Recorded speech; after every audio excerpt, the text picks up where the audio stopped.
శేరిలింగంపల్లిలో అరకపూడి గాంధీ ఇంటి వద్ద కోలాహలం మొదలైంది. నిన్న పాడి కౌశిక్ రెడ్డి అరకపూడి గాంధీ ఇంటిపై సరిగా 11 గంటలకు జెండా ఎగురవేసి గాంధీ మెడలో బీఆర్ఎస్ కండువా కప్పి తెలంగాణ భవన్ కి తీసుకెళ్తానని ఏవైతే వ్యాఖ్యలు చేశారో ఆ వ్యాఖ్యలపై సరిగా ఈ రోజు గాంధీ ఇంటికి ఆయన అభిమానులు కార్యకర్తలు భారీగా చేరుకొని కౌశిక్ రెడ్డి వ్యాఖ్యలపై నిరసన తెలియజేశారు.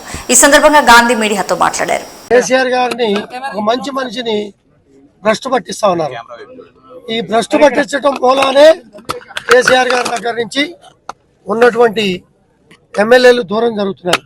అది కేసీఆర్ గారు గమనించాలా. 2018లో ఇది కోవట్టు మీకు తెలుసు. మీ విషయాలు అక్కడ చెప్పాడు, అక్కడ విషయాలు మీకు చెప్పాడు. ఆ ఫోను డేటా తీసుకుంటే కూడా మీకు తెలిసిపోతుంది. 18 విషయం కూడా ఇవాళ మాట్లాడుతున్నా అంటే ఎంత ఆధారాలు లేకుండా మాట్లాడుతున్నాను అనేది కూడా మీరు చూసుకోవచ్చు. 11 గంటలకు మీ ఇంటికి వస్తా అన్నాడు. 11 దాటింది.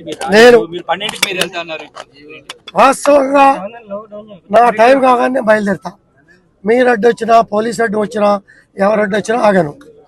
నా కాన్స్టిట్యున్సీలో ప్రజలు పలకరించడానికి వెళ్తా. ఆ కాలనీ నా కాన్స్టిట్యున్సీ ప్రజలు, ఆ కాలనీకి నేను వెళ్తా. నా కాన్స్టిట్యున్సీ కింద వస్తుంది. వాడికి కష్టాలు వచ్చినప్పుడు, వాడిని పోలీస్ స్టేషన్లో వేసినప్పుడు నా ప్రజలే కాపాడారు. నా పార్టీ ప్రజలు, నా మిత్రులు, శ్రేయభిలాషులే అతన్ని కాపాడారు. 100 మంది నేను పంపా. వాడు నా మీద రెడ్డి వల్లనే మీకు ఆ పార్టీలోకి వెళ్ళడం ఇష్టం లేదా? అంటే బీఆర్ఎస్ పార్టీలోకి మీకు ఎక్కడ అడ్డంకి వస్తుంది? నాకు ఉండే అడ్డంకులు నేను కేసీఆర్ గారికి చెప్తా. 3-4 పార్టీలో చేరటం, పార్టీని నాశనం చేసే కార్యక్రమాలు, వాస్తవాన్ని గమనించే పరిస్థితుల్లో లేని పరిస్థితుల్లో ఒక పెద్ద ఆయనకి చెప్పగలిగే వాళ్ళు ఎంతమంది ఉంటారు? మీకు అపాయింట్మెంట్లు లేవంట కదా, ఎవరన్నా ఎక్కువ మాట్లాడితే ఊరుకోరంట కదా అనే మనస్తత్వం ఉన్నటువంటి, మార్కెట్లో క్యాన్వాస్ అవుతున్నటువంటి పరిస్థితుల్లో మరి ఆయన వాస్తవాలు తెలుసుకుంటే ఒక ఉద్యమకారుడిగా, ఒక నేతగా చక్కటి భవిష్యత్తు ఉంటుంది. దానిలో ఎటువంటి సందేహం లేదు. మరి ఇటువంటి బ్రోకర్సు, కోవట్లు పెట్టుకున్నంత కాలం ఇలాంటి పనిష్మెంట్లు అనుభవించాల్సి వస్తుంది.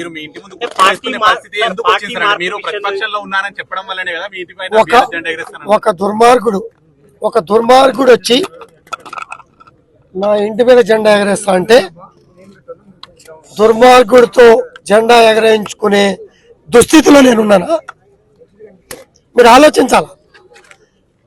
ఒక మంచివాడు, ఒక పెద్ద మనిషి, ఒక స్వాతంత్ర సమరయోధుడు, ఒక తెలంగాణ ఉద్యమకారుడు, వయసును గౌరవించి ఒక ఉపాధ్యాయుడు, ఒక అధికారి అయ్యా గౌరవంగా జెండా ఎగరేస్తా అంటే స్వాగతించాలి. ఒక దుర్మార్గుడు, ఒక బ్రోకర్, ఒక కోవట్ జెండా ఎగరేస్తా అంటే సమాజం ఏ రకంగా చూస్తుందో అదే దృష్టిలో పెట్టుకొని నేను లైవ్ లో కౌశిక్ రెడ్డి మాట్లాడిన విషయంలో బీఆర్ఎస్ నేతలకు ఏమన్నా మీరు చెప్పారా? కేసీఆర్ కో, కేటీఆర్ కో, లేకపోతే హరీష్ రావుకో? కొంతమందికి చెప్పా, ఇంకా కొంతమంది నేను చెప్తా. మీరు చెప్పిన వాళ్ళ రెస్పాన్స్ ఎట్లుంది సార్? అన్న పెద్ద ఆయనకి మనం చెప్పలేం కదే. అంటే మీ బీఆర్ఎస్ పార్టీలో కౌశిక్ రెడ్డి ఇంతగా మరి దుడుకుగా వ్యవహరించడానికి కారణాలు ఏంటి? మరి ఎందుకు వారించలేకపోతున్నారు? అటువంటి దుర్మార్గుల మూలనే కదా పార్టీ వాళ్ళ అపోజిషన్ లో కూర్చోవాల్సి వచ్చింది. మీరు పిఎస్సి చైర్మన్ ఎప్పుడు తీసుకుంటారు బాధ్యతలు? పిఎస్సి పదవికి సెలెక్ట్ చేశారు. అఫీషియల్గా వచ్చిన బులెటిన్ వచ్చిన విషయం మీరు చూశారు, నేను చూసా. సమయం చూసుకొని ఖచ్చితంగా తీసుకుంటాం. విషయాన్ని కేసీఆర్ దృష్టికి, కేటీఆర్ దృష్టికి వారి తరఫు నుంచి ఎవరైనా అడిగారా మిమ్మల్ని? నన్ను కొంతమంది సంప్రదించారు, బీఆర్ఎస్ నేతలే సంప్రదించారు. చక్కగా మాట్లాడుకున్నాం. ఎటువంటి కాంట్రవర్షియల్ లేదు. ఈ బ్రోకర్ వచ్చి కాంట్రవర్షియల్ క్రియేట్ చేశాడు. అంటే దాన్ని తప్పించడం కోసమే దీన్ని తీసుకొచ్చారని అనుకుంటున్నారా? ఇప్పుడు 10 మంది ఆశిస్తారు. 10 మందికి పదవులు దక్కుతాయా?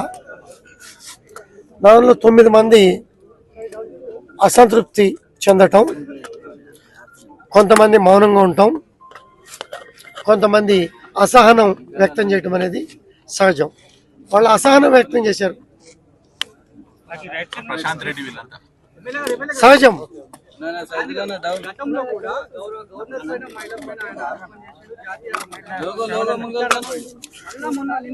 వాళ్ళ ప్రెస్ మీట్ తర్వాత ఇవన్నీ కూడా మాట్లాడుతారు. 12 గంటలకు ఏం జరగబోతుంది? ఇంకా మీరు ఎంతమందితో వెళ్తున్నారు సార్? రేపు విడుదలయ్యే సినిమాని మీరు ఇప్పుడే అడ్వాన్స్ ఎలా చూపించారు? మీకు చూపిస్తా. సినిమా చూపిస్తారా? ఇది